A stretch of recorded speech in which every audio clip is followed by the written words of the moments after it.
Hello everyone, welcome to week 2.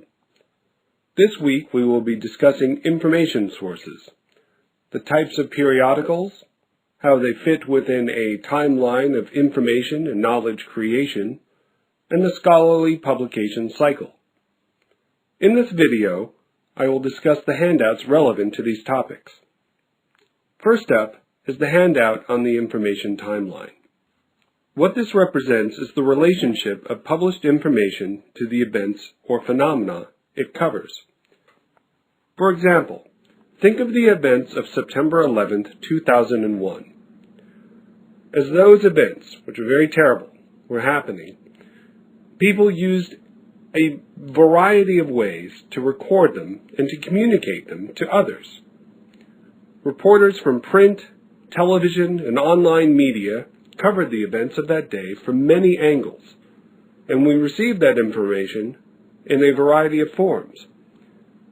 TV reports, newspaper articles, blog posts, photographs, film and video footage, and so on. The first few days of this event represent the raw data of information. We are still processing it, evaluating it, determining what is accurate and what is false, what is relevant and what is not. As we start creating a coherent narrative or storyline of these events, or several competing narratives for an event like 9/11, we start to see longer forms of analysis in magazines. This process continues for a few weeks as the story, or stories, develop. As weeks turn into months, new kinds of information appear.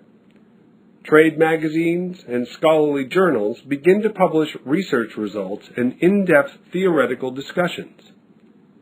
In our 9/11 example, journals on foreign affairs, the Middle East, counterterrorism, and so on made their contributions. As months turn into years, we see more academic articles, but we also start to see the arrival of books. In the case of 9/11, the publishing industry cranked into overdrive and shortened that timeline.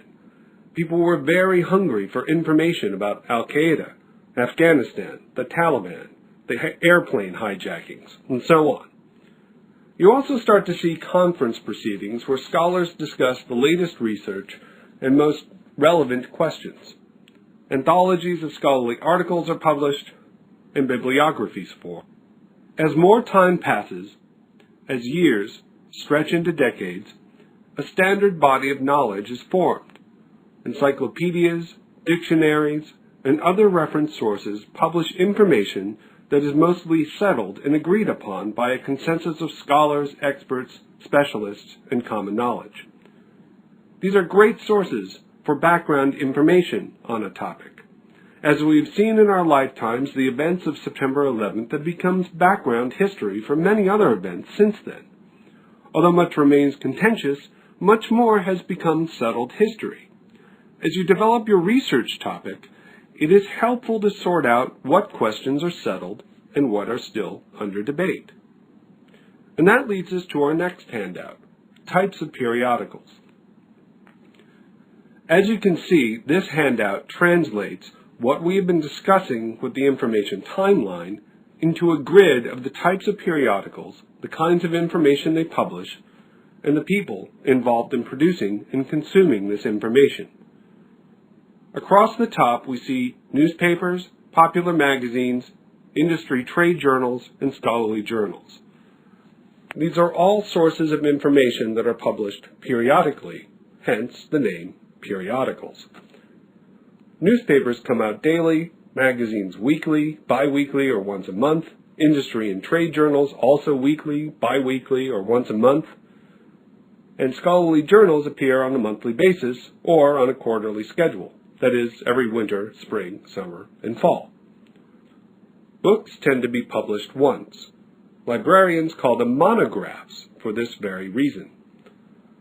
Popular books will be published in new editions, and more scholarly types, like the ones treating scientific, historical, or social issues, will appear in revised editions as new information is assimilated or taken into account.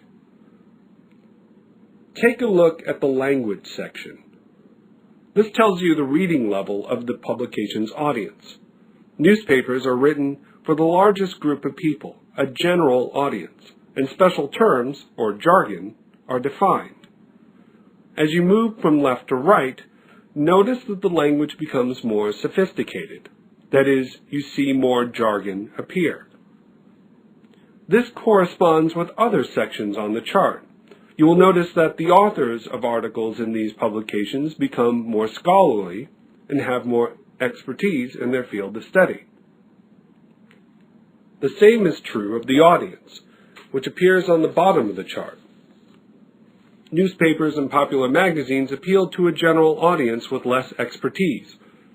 Industry, trade, and scholarly journals are aimed at an audience with more inside knowledge of the subjects written about. Study this chart further and think about the kinds of information that you would expect from each of these periodicals. Take a subject like biotechnology. Each of these kinds of periodicals will have, at some point, published an article on biotechnology. A newspaper story will likely report the results of a new study. A magazine might have a longer article on trends in biotechnology. An industry or trade journal will discuss these trends in more depth, looking at how new developments affect professionals in that trade or industry, do their work, and the kinds of work they do. That new study reported by a newspaper article will have originally appeared in a scholarly journal, along with literature reviews of related studies, statistical reports, and so on. So now is a good time to discuss the scholarly publication cycle. Take a look at the handout. You will notice that it seems to go round and round with no sense of stopping. In a sense, this is at the heart of knowledge creation. We are always learning new things, making new discoveries that throw our old assumptions in a new light, or completely out the window, generating new questions to ask and explore. That can be pretty exciting when you're in the middle of it, but for a beginner, it can seem pretty daunting. Where do you jump on board this crazy train? For our purposes, the gathering of sources for a research bibliography, it helps to recognize that we are on the receiving end of a huge process of information production. We consume it and use it for our own purposes. The challenge is to recognize sources of information that are reliable and have a high level of credibility. What this scholarly publication cycle shows is how we produce the highest level of quality information possible. This is not a perfect process. It can make mistakes, but it is a process that best minimizes those mistakes and subjects all claims, good or bad, to a rigorous scrutiny of their merits. One thing not reflected on this handout is how this information is funded. Historically, much scientific research was funded by private individuals and organizations.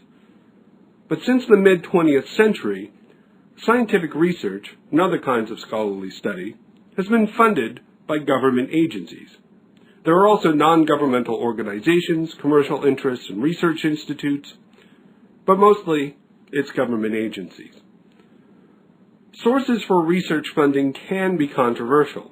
For example, the studies funded by tobacco companies attempting to refute links between cigarette smoking and cancer. However, the process of peer review, which we will discuss in another lecture, works in the long run to settle these kinds of controversies. All right, that's all for now. Go over the handouts carefully. They will give you a better understanding of the kinds of information that is out there and how best to use them in your research. Good luck and good